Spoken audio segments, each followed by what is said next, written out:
सभी विद्यार्थियों का एक बार पुनः आपके अपने इस YouTube चैनल में स्वागत है। मैं आपको क्लास शुरू करूं इससे पहले एक महत्वपूर्ण जानकारी दे देता हूं। आप जो भी वीडियो देखते हैं, हो सकता है आपने कब इस चैनल को सब्सक्राइब किया हो या हो सकता है कब वो वीडियो आपके पास पहुंचा हो, लेकिन मेरे पढ़ाने का एक तरीका है, एक चेन सिस्टम है, एक श्रृंखला है। सबसे पहले हम पाठ्य पुस्तक में संकलित उस कवि का परिचय देखते हैं, उसके बाद जो कविता संकलित है उसका मूल भाव देखते हैं, उसके बाद उस कविता की हम सप्रसंग व्याख्या देखते हैं। अगर कविता लंबी हुई तो उसका पार्ट 1, पार्ट 2 और पार्ट 3 भी हो सकता है। और ये जब पूरा हो जाए तब हम पाठ्य पुस्तक के प्रश्न उत्तर देखते हैं। तो मेरा कहने का मतलब, यदि आपने कोई वीडियो कहीं से देखना शुरू किया है तो आप इस पूरे पैटर्न को समझें और उसी हिसाब से आप वीडियो देखें, तो आपको एक चेन सिस्टम से, एक श्रृंखलाबद्ध तरीके से सारा समझ में आएगा। मैं उन सभी पाठों के जिनको मैंने पढ़ाया है, जिनके मैंने वीडियो बनाए हैं, उनकी पूरी की पूरी प्लेलिस्ट है। यदि आपको कोई वीडियो नहीं मिलता है, बीच में से कोई चूक जाता है, तो आप निश्चित रूप से मेरे इस मोबाइल नंबर पर व्हाट्सएप कर सकते हैं। इस पर आप व्हाट्सएप कीजिए और आपको अगर किसी वीडियो की जानकारी चाहिए तो वहाँ बताइए। आप वीडियो के कमेंट बॉक्स में भी बता सकते हैं। मैं आपको यहाँ एक और जानकारी दे दूँ कि जो भी वीडियो बनाया जाता है उससे संबंधित वीडियो को कहाँ कहाँ मैं जो है संलग्न करता हूँ। आप जो वीडियो बनता है उस वीडियो के डिस्क्रिप्शन बॉक्स में भी उससे संबंधित वीडियो के लिंक देख सकते हैं। जो वीडियो चलता है उसके ऊपर आई बटन होता है, उस आई बटन को क्लिक करके भी आप उससे संबंधित वीडियो देख सकते हैं। और वीडियो के अंत में भी मैं 2 प्लेलिस्ट या 2 वीडियो जरूर लगाता हूँ, वहाँ से भी आप देख सकते हैं। तो निश्चित रूप से आपका जो है ये चेन सिस्टम टूटेगा नहीं। बिना किसी देरी के आज हम शुरू कर रहे हैं जो अपनी हिंदी साहित्य कक्षा 12 की जो पुस्तक है अंतरा भाग 2। इस अंतरा भाग 2 में जो दूसरा पाठ संकलित है सूर्यकांत त्रिपाठी निराला। जी हाँ, मैं बात कर रहा हूँ ओज, औदात्य, उत्साह और विद्रोह के कवि की। मैं बात कर रहा हूँ सूर्य कुमार की। मैं बात कर रहा हूँ जीवन भर संघर्ष करने वाले उस कवि की जिसका खुद का साहित्य भी जो है संघर्ष की दास्तां सुनाता है। ऐसे सूर्यकांत त्रिपाठी निराला जो छायावाद के महेश शिव माने जाते हैं, उनका कवि परिचय आज हम यहाँ देखेंगे। ठीक है, तो सबसे पहले मैं सूर्यकांत त्रिपाठी निराला के बारे में कुछ फैक्ट्स, तथ्य बताऊंगा। आप मुझे शुरू से अंत तक ध्यान से सुने। उसके बाद जो भी सूर्यकांत त्रिपाठी निराला का कवि परिचय होगा मैं ब्लैक बोर्ड पर लिख दूंगा और आप उसको उतार लेना। सूर्यकांत त्रिपाठी जी निराला के बारे में अगर हम बात करें तो इनके जन्म में बहुत सारे मतभेद हैं और ये मतभेद किसी और ने पैदा नहीं किए, स्वयं निराला जी ने पैदा किए हैं। उन्होंने अलग अलग पत्र में अपनी जन्म तिथि अलग अलग बता दी। तो जब भी आप कोई किताब उठाएंगे तो किसी किताब में 1896 में उनका जन्म वर्ष दे रखा है, किसी में 1897 दे रखा है, किसी में 1898 दे रखा है, और ऐसी भी कोई पुस्तक हो सकती है जिसमें 1899 भी उनका जन्म वर्ष दे रखा हो। तो अपने को घबराने की जरूरत नहीं है। हालांकि आपके जो ये NCERT की बुक है इसमें 1898 उनका जन्म वर्ष माना गया। क्या माना है? 1898 से 1962। तो अपने को कोई दिक्कत वाली बात नहीं है। पर मैं आपको यहाँ क्लियर कर देना चाहता हूँ, कल को आपके मन में कोई प्रश्न आए कि सर ने ये गलत बता दिया है। बहुत सारे जो अच्छी मानक पुस्तकें हैं उसमें 1897 में भी उनका जन्म वर्ष दे रखा है, कहीं 1896 में भी दे रखा है। तो ज़्यादा हम उनके इन आंकड़ों पर ध्यान नहीं देते हुए हम ये बात करते हैं कि जो बंगाल है वहाँ महिषादल में जो है निराला जी का जन्म हुआ। संघर्ष कहाँ से शुरू होता है जो आप देखिए, जब निराला जी पैदा हुए 2.5-3 वर्ष के थे तो इनकी माँ जो है इनको छोड़ करके चली गई। संघर्ष अंतहीन चलता है, अंतहीन दुखों का पहाड़ निराला जी के ऊपर गिर जाता है। जब 20-21 वर्ष के थे तभी इनकी पत्नी भी इनको छोड़ करके चली गई, इनके पिता भी इनको छोड़ करके चले गए। यानी माँ का जाने का दुख, पिता को खोने का दुख, पत्नी का साथ छूटने का दुख, और उसके बाद इनके जो निकट रिश्तेदार थे, चाचा चाची और भी जो भी इनके निकट रिश्तेदार थे, वो भी मृत्यु को प्राप्त होते गए।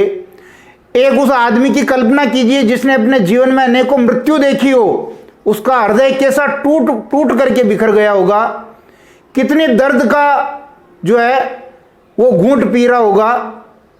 और ये दर्द तब जाकर के और विस्फोट रूप ले लेता है जब 38 वर्ष की उम्र में 1935 का वो समय है जब इनकी पुत्री का विवाह होने के बाद 1 वर्ष बाद ही जो है वो मृत्यु को प्राप्त हो जाती है। जी हाँ, मैं बात कर रहा हूँ सरोज की, जो निराला जी की पुत्री थी, और उसकी जो मृत्यु 1935 में हो जाती है। तब निराला जी की उम्र लगभग 38 वर्ष की थी। उनकी पुत्री उनके लिए सब कुछ थी, उनकी मृत्यु ने निराला जी को बिल्कुल तोड़ दिया। हम ये देख सकते हैं कि किस प्रकार एक व्यक्ति अपने जीवन में आने वाले दुखों से टूट जाता है। हम बात करें निराला जी की ओज औदात्य उत्साह और विद्रोह के कवि की, तो ये भाव आए कहां से? ये भाव उन्होंने अपने जीवन में से लिए हैं। उनका जीवन संघर्षमय रहा है।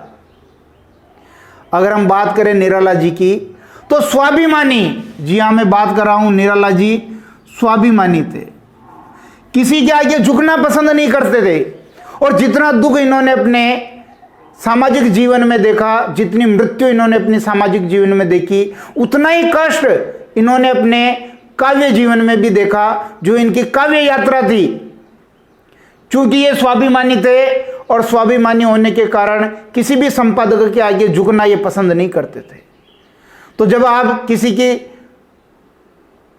खुशामदी नहीं करेंगे, किसी की जी हुजूरी नहीं करेंगे, तो निश्चित रूप से आपके काम नहीं होंगे। ये तो स्वार्थ की दुनिया है।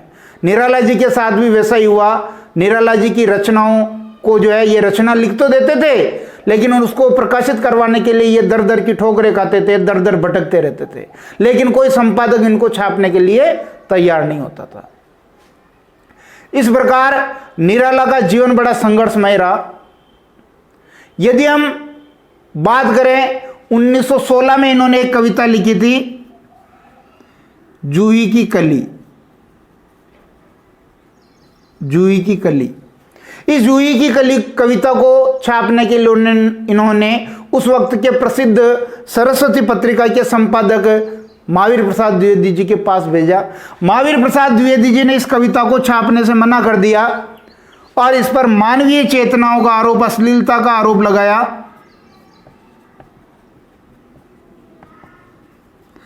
मानवीय चेतना का आरोप लगाया।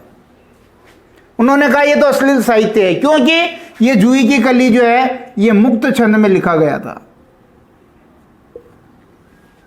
यहीं से निराला जी को मुक्त छंद का प्रवर्तक कहा जाता है। और ये जो मुक्त छंद है इसको हम रबड़ छंद भी कहते हैं, इसको हम केंचुआ छंद भी कहते हैं। कहने का आशय यह है, व्यक्ति जब कोई नवाचार करता है, कोई नई शुरुआत करता है, तो उसको कष्ट, तकलीफें और रुकावटें जरूर देखने को मिलती है। निराला जी के साथ भी वही हुआ। लेकिन आज हिंदी साहित्य में मुक्त छंद जब भी नाम लिया जाता है, निराला जी का नाम सबसे पहले आता है, क्योंकि मुक्त छंद के प्रवर्तक कौन है? निराला जी। यदि हम निराला जी के साहित्य को देखें तो इनका साहित्य दो भागों में है। एक तो छायावादी साहित्य है और दूसरा जो प्रगतिवादी साहित्य है। एक छायावादी साहित्य, दूसरा प्रगतिवादी साहित्य है। छायावाद जो आपका चला, आपको समय ध्यान है, 1918 से 1936 ईस्वी तक चला। यदि आपने हिंदी साहित्य के इतिहास के वीडियो देखने हैं, यदि आपको हिंदी साहित्य के इतिहास के वीडियो देखने हैं, तो हमारे इस YouTube चैनल पर पूरे छायावाद के जो 4 स्तंभ हैं, प्रसाद पंत, निराला, महादेवी वर्मा, उनके वीडियो बने हुए हैं। आप उनको देख सकते हैं, उनके शॉर्ट ट्रिक्स भी है। यहाँ 1936 तक की रचनाएं छायावादी और 1936 से लगा करके 1943 तक की जो रचनाएं हैं वो प्रगतिवादी। इनके काव्य में प्रगतिवाद का भाव भी मिलता है। यदि इनकी हम छायावादी रचनाओं की बात करेंगे तो छायावादी रचनाओं में इनकी जो मुख्य रचनाएं हैं, अनामिका, पहली अनामिका, दूसरी परिमल, बहुत इंपॉर्टेंट है अनामिका, परिमल, गीतिका और तुलसीदास। ये 4 रचनाएं इनकी जो है छायावाद की रचनाएं मानी जाती है। यदि इसका प्रकाशन वर्ष देखें तो ये 1923 में प्रकाशित हुई थी, ये 1930 में प्रकाशित हुई थी, ये 1936 में और ये 1938 में। इसके अलावा भी निराला जी ने प्रगतिवादी काव्य भी लिखा है। अगर प्रगतिवादी चेतना की अगर हम बात करेंगे, प्रगतिवाद में इनकी जो कौन कौन सी रचनाएं हैं जिनमें प्रगतिवाद का भाव है, भिक्षुक, नाम सुना होगा आपने, भिक्षुक, भिखारी। आपने वो पंक्ति सुनी होगी कि वह आता 2 टूक कलेजे के करता, पछताता पथ पर जाता। एक भिक्षुक का बड़ा मार्मिक वर्णन इन्होंने यहाँ किया, प्रगतिवादी भाव है। दूसरी अगर हम बात करें तो कुक्कुरमुत्ता, जी हाँ, कुक्कुरमुत्ता बहुत अच्छी ये कविता है। पूंजीपति वर्ग पर व्यंग्य करती हुई ये कविता है। सुन बे अबे सुन बे गुलाब, यानी गुलाब जो पूंजीपति वर्ग का जो प्रतिनिधित्व कर रहा है उस पर व्यंग्य करते हुए कवि कह रहा है कि तू जो आज ये फल फूल रहा है, ये ऐसे फल नहीं फूल रहा है, तूने गरीबों का खून चूसा है। इस प्रकार का व्यंग्य भी यहां जो है भिक्षुक कविता में किया। वह तोड़ती पत्थर इलाहाबाद के सड़क या मार्ग पर, इस प्रकार की पंक्तियां हैं। तो ये भी जो है इसमें एक श्रमिका का जो है वर्णन है। इसी प्रकार कुछ और कविताएं हैं, जैसे अगर राष्ट्रीयता का भाव देखें, राष्ट्रीयता का भाव ये जागो फिर एक बार में है।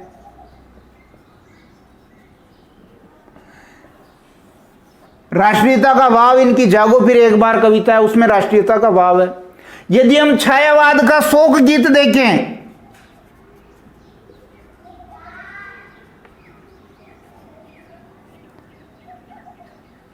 छायावाद का शोक गीत तो सरोज स्मृति,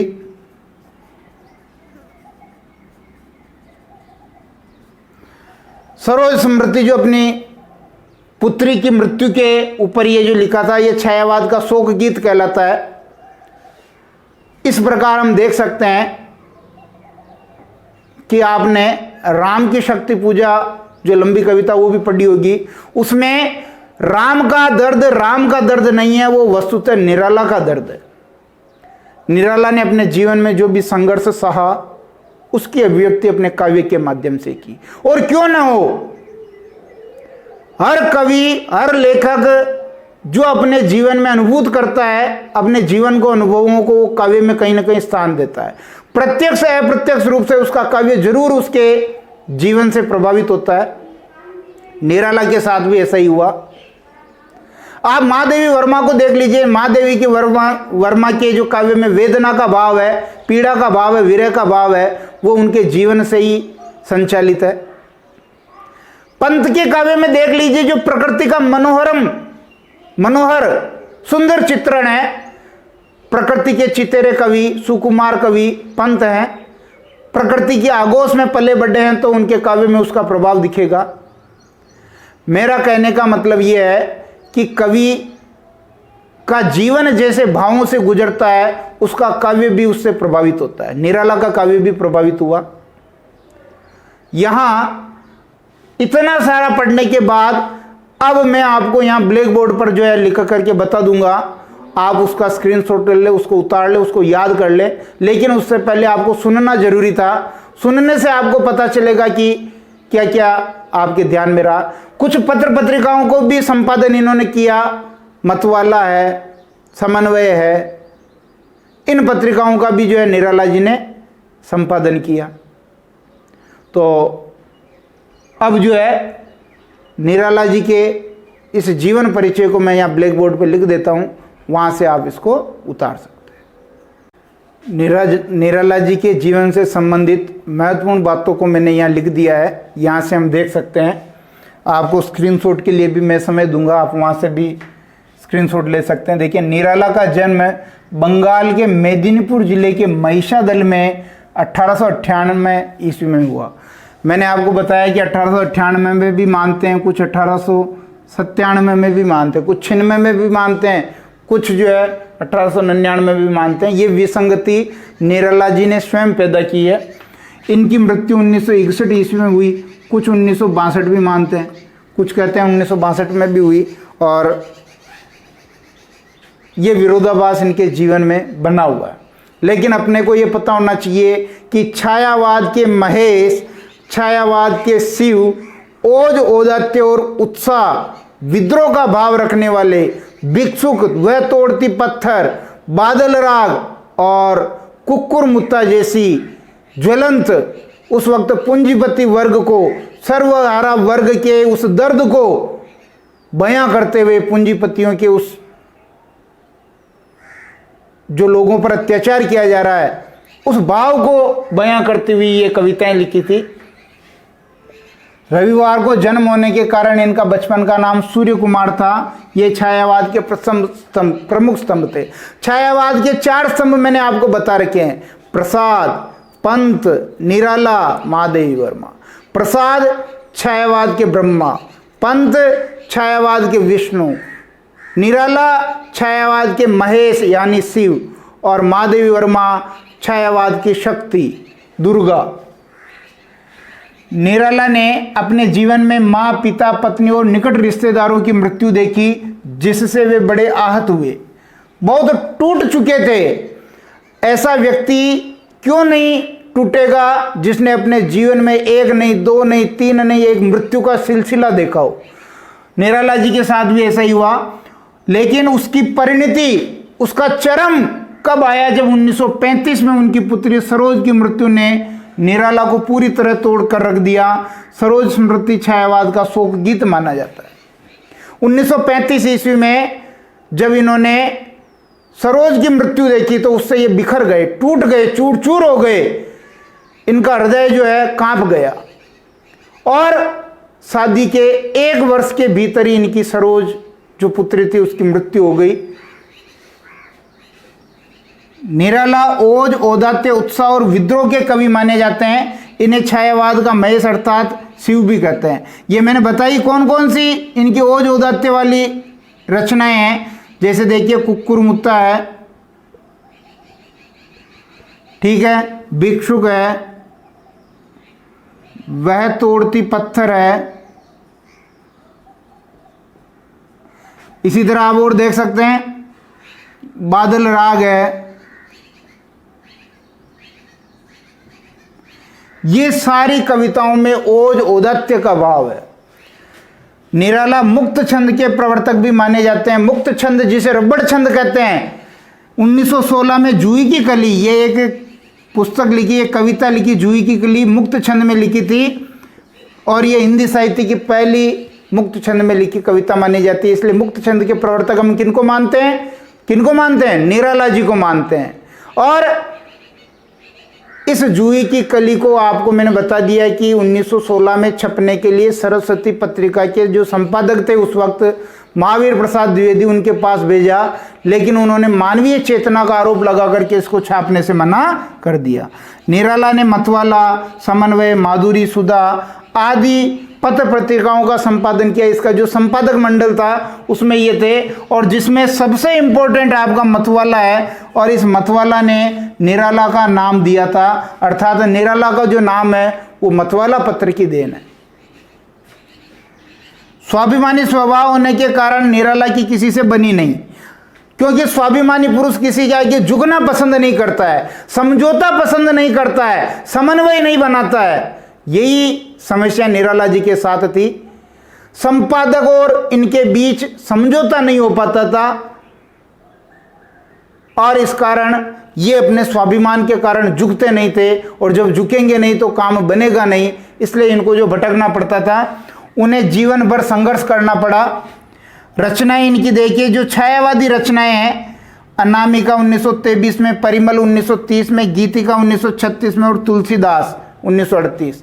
यानी जो ये तुलसीदास है, राम की शक्ति पूजा, एक तो राम की शक्ति पूजा ये कविता है, ये राम की शक्ति पूजा और तुलसीदास दोनों इनकी जो प्रबंध रचनाएं हैं, प्रबंधात्मक कृतियां हैं। हालांकि राम की शक्ति पूजा तो जो है एक लंबी कविता है।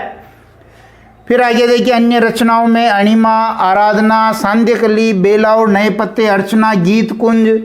अगर आप इसका शॉर्ट ट्रिक देखना चाहें तो आप मेरे छायावाद के वीडियो देख सकते हैं, उसमें निराला की रचनाओं का शॉर्ट ट्रिक बता रखा मैंने, उसका लिंक भी मैं इस वीडियो के डिस्क्रिप्शन बॉक्स में दे दूंगा, आप वहां से भी देख सकते हैं।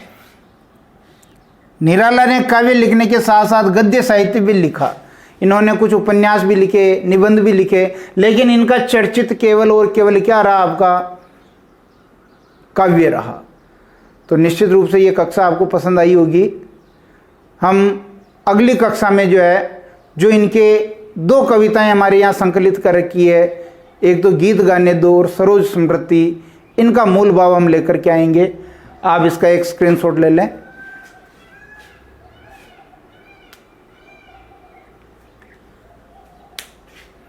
ठीक है, अगर वीडियो पसंद आता तो आप इसको शेयर ज़रूर कीजिए। धन्यवाद।